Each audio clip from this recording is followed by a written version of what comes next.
Bismillahirrahmanirrahim. Assalamualaikum warahmatullahi wabarakatuh.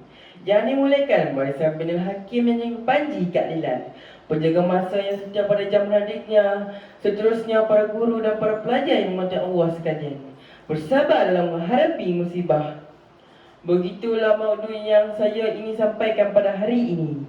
Hadirin sekalian, menurut konteks Islam, sabar dapat ditakrifkan sebagai sikap yang tidak lemah dan tidak mudah menyerah dalam menghadapi setiap ujian yang diberikan oleh Allah Subhanahu wa taala. Manakala musibah pula merujuk kepada suatu bencana atau malapetaka, selain itu musibah juga adalah satu bentuk ujian untuk manusia kembali menginsafi kewujudan Allah Subhanahu wa taala. Hadirin sekalian, setiap manusia yang hidup di dunia ini tidak akan dapat lari daripada menerima ujian dan musibah yang telah ditetapkan oleh Allah Subhanahu wa taala. Justru wacana saya yang pertama, ujian lantaran kehidupan.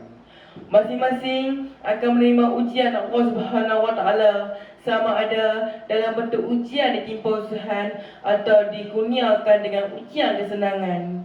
Ini bermakna orang yang susah akan diuji dan orang yang senang juga akan diuji. Ujian yang dalam bentuk usaha adalah seperti kesakitan, ketakutan, kelaparan, kemiskinan, kehilangan harta dan terkena bencana alam. Allah Subhanahu wa taala berfirman dalam surah Al-Baqarah ayat 155 yang membawa maksud, demi sesungguhnya kami akan menguji kamu dengan sedikit perasaan takut dan kelaparan dan kekurangan dari harta benda dan jiwa serta hasil tanaman, dan berilah kabar gembira kepada orang-orang yang sabar. Para hadirin sekalian, wacana saya yang kedua, sabar senjata mukmin. Sesungguhnya sifat sabar dan tabah dalam menghadapi apa jua musibah amat perlu kepada seorang hamba Allah, kerana dengan sifat-sifat tersebut akan membolehkan kita menjadi orang-orang yang redha terhadap qada dan qadar Allah Subhanahu wa taala. Bahkan ia boleh mengelakkan diri kita dari bersikap marah, kecewa, putus asa dan rasa gelisah dalam menghadapi musibah yang dialami. Ketahuilah, sesungguhnya Allah Subhanahu wa taala mencintai orang-orang yang sabar dan sentiasa bersama-sama mereka, sebagaimana firman-Nya dalam surah Ali Imran ayat 146 yang bermaksud, dan ingatlah Allah sentiasa mengasihi orang-orang yang sabar. Sebagai contoh, kita perlu renung dan ambil iktibar betapa tingginya kesabaran Nabi Ayub alaihissalam ketika menerima ujian dari Allah Subhanahu wa taala. Ditimpa sakit yang amat berat di mana kulit tubuhnya hancur dimakan oleh ulat-ulat. Sesungguhnya demikian keadaannya, Nabi Ayub alaihissalam tetap sabar menerima segala ujian Allah Subhanahu wa taala itu. Bahkan baginda tetap tekun beribadah. Sidang penonton yang dimati Allah, wacana saya yang ketiga, kesabaran pengukur keimanan.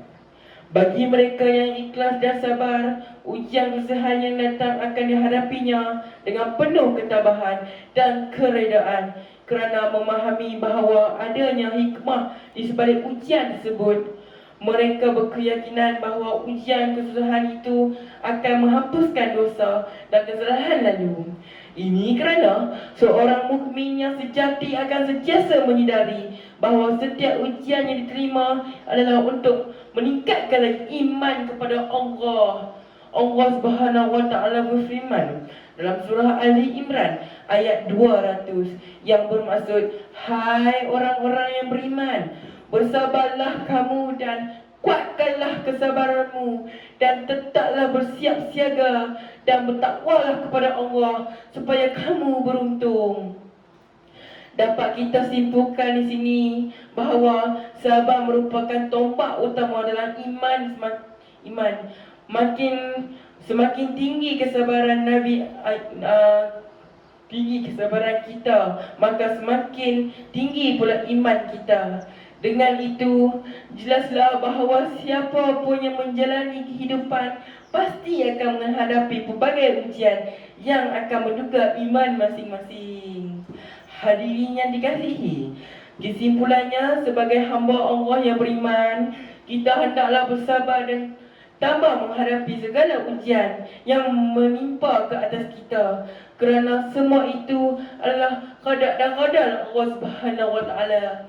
Mudah-mudahan Allah Subhanahu wa taala akan sentiasa bersama dan sentiasa melimpahkan rahmat dan hidayah serta memberikan perlindungan kepada kita. Sampai di sini sahaja syarahan saya. Mohon maaf sekiranya terkasar bahasa, terlanjur kata, tersalah bicara. Sekian, wabillahi taufiq wa hidayah. Assalamualaikum warahmatullahi wabarakatuh.